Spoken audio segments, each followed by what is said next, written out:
안녕하세요. 지영은 목사입니다. 꿀보다 더 단 말씀이 있는 달콤한 큐티 시간입니다. 2월 말씀 묵상 시작합니다. 근데 2월은 참 멋진 달입니다. 특별히 올해 말입니다. 덤으로 얻은 하루가 들어있어요. 2월 29일. 무엇을 선물로 받는다는 것 참 감사한 일이죠. 여러분과 제가 받은 구원은 덤으로 받은 선물과 같습니다. 오늘도 주님께서 그런 구원의 은혜 가운데서 말씀으로 또 우리에게 또 다른 선물, 또 특별한 선물 주실 것입니다. 큐티 시작하겠습니다.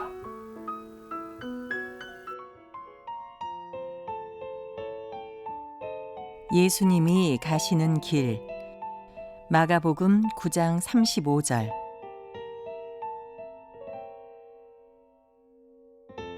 예수께서 앉으사 12 제자를 불러서 이르시되 누구든지 첫째가 되고자 하면 뭇 사람의 끝이 되며 뭇 사람을 섬기는 자가 되어야 하리라 하시고.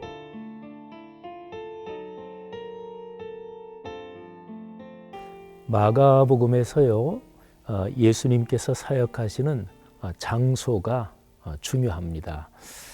사복음서 마태, 마가, 누가, 요한 뭐 다 장소가 의미가 있지만 특별히 마가복음에서 예수님께서 어느 장소를 다니셨나 이게 아주 중요한데요.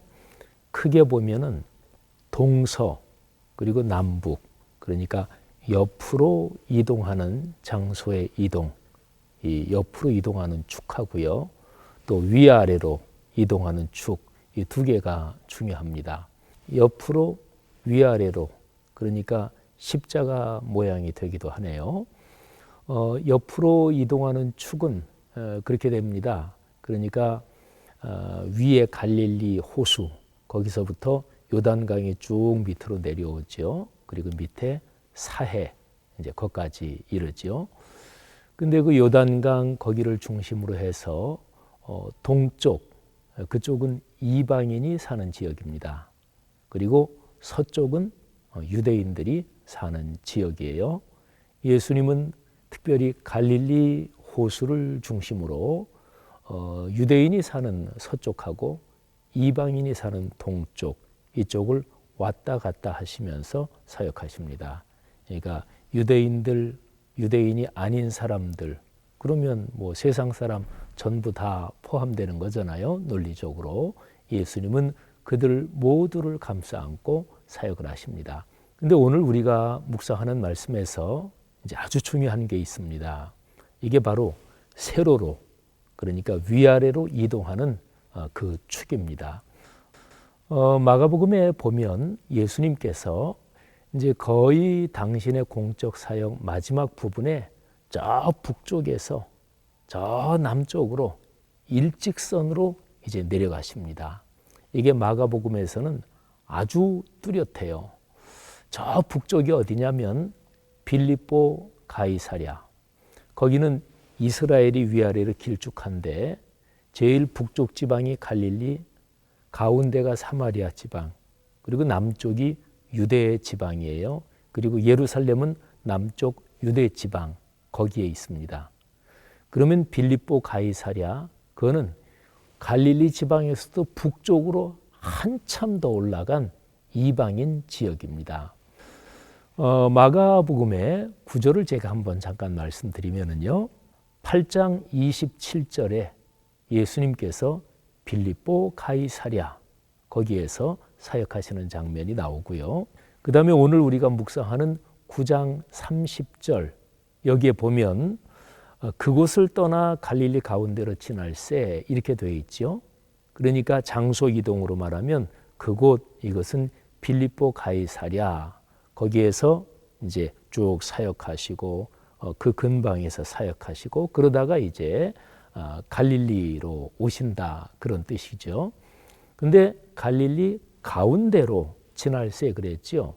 그러니까 갈릴리에서 예수님은 늘 사람 만나시면서 사역하셨는데 지금 이 상황에서는 사람 만나지 않고 그냥 가운데로 관통해서 지나가신다, 그런 뜻을 담고 있습니다. 그러다가 한 마을에 들릅니다. 그게 오늘 여기 성경 본문 9장 33절에 가버나움이지요. 가버나움은 예수님이 거의 중심적으로 활동하셨던 마을입니다. 그러니까 저 빌립보 가이사랴에서 계속 남쪽으로 이제 일직선으로 가는데 갈릴리도 그냥 관통하시고 그런데 가버나움에는 잠깐 들르십니다. 그리고 쭉 내려가면 10장 1절에 보면 유대 지방, 요단강 건너편 이런 표현이 나옵니다. 그러니까 사마리아 지나서 유대 지방까지 내려가신 거지요.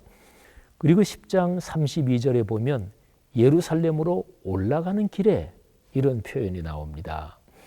예루살렘으로 올라가려면 예수님 같은 경우에 여리고에서 거기서부터 이제 예루살렘이 해발 800m에 위치한 산성 도시니까 거기서부터 이제 계속 올라가는 거예요. 그거를 표현합니다.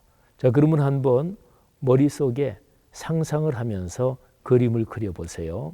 저 북쪽 빌립보 가이사랴에서 갈릴리 관통하고 사마리아 통과해서 그래서 남쪽 유대 지방 그리고 여리고쯤부터 드디어 예수님은 예루살렘을 향해서 올라가십니다. 목적지가 예루살렘이에요. 그러면 예수님께서 무슨 일을 하시려고 올라가시는 것일까요? 그건 바로 십자가죠.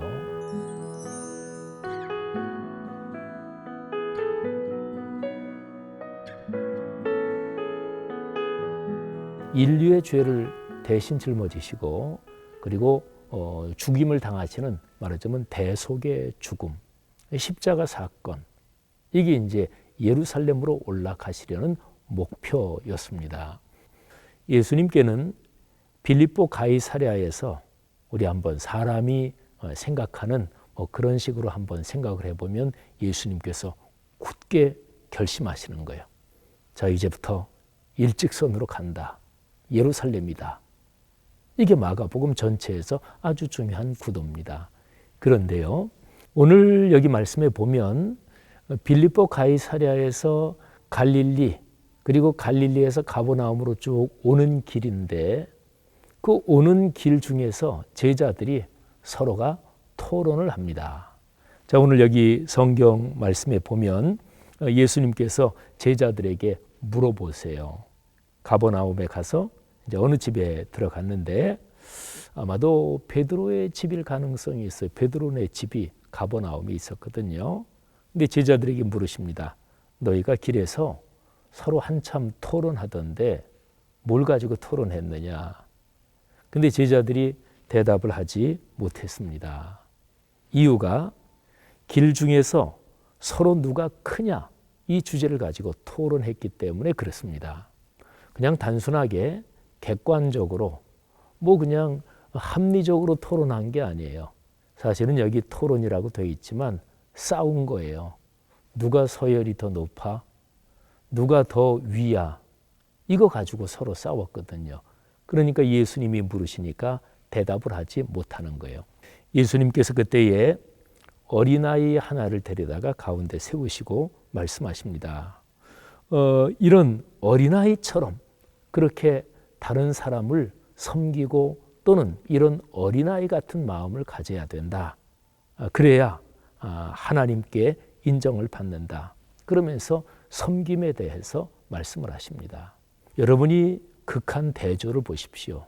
예수님 그리고 이제 12제자하고 또 그 외에도 이제 따라다니는 사람들이 더 있었겠죠. 예수님은 이 핵심 멤버들하고 같이 다니시면서 지금 빌립보 가이사랴에서 예루살렘까지 가시는 중인데 예수님은 얼마나 고독하셨을까요? 예수님 심중에 품고 계시는 그 생각, 십자가의 길, 이거를 제자들과 그 핵심 멤버들은 조금이나마 이해를 했던 것일까요? 그러지 못했습니다. 예수님은 그렇게 당신의 소명의 길을 가고 계셨습니다. 여러분, 오늘 이 말씀에서 우리 자신을 한번 이렇게 살펴보면 좋겠어요. 내가 오늘 하루 또는 요즘 생활하면서 예수 그리스도의 마음을 얼마나 헤아리고 또 주님의 마음을 내 가슴에 품고 있는가?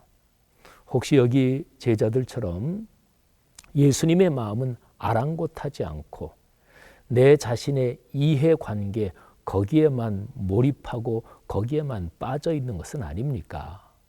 그렇다면 오늘 우리가 묵상하는 이 말씀은 2000년 전의 상황이 아니라 바로 오늘 우리의 상황이고, 그리고 오늘 우리도 내 주변 사람들 중에서 내가 더 잘났지, 내가 더 위야, 내가 먼저지 하면서 싸우는 우리의 모습하고 제자들의 모습은 서로 오버랩, 겹치는 셈이 되는 거죠.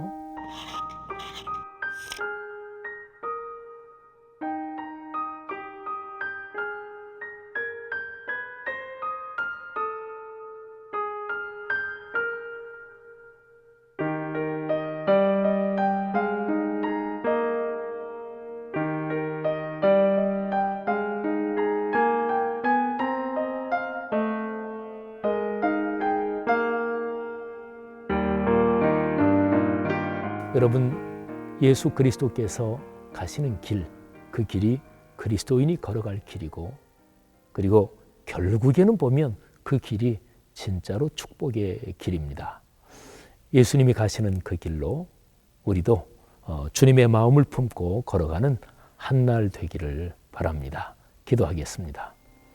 하나님 아버지, 예수님께서 걸어가신 십자가의 길, 십자가가 죽음을 금방 상징하게 하지만 주님께서 걸어가신 그 십자가의 길은 부활로 이어지는 길이었습니다. 오늘 우리도 주님을 믿고 주님의 마음을 품고 그렇게 하루의 길을 걷게 하옵소서. 예수님 이름으로 기도 올립니다. 아멘.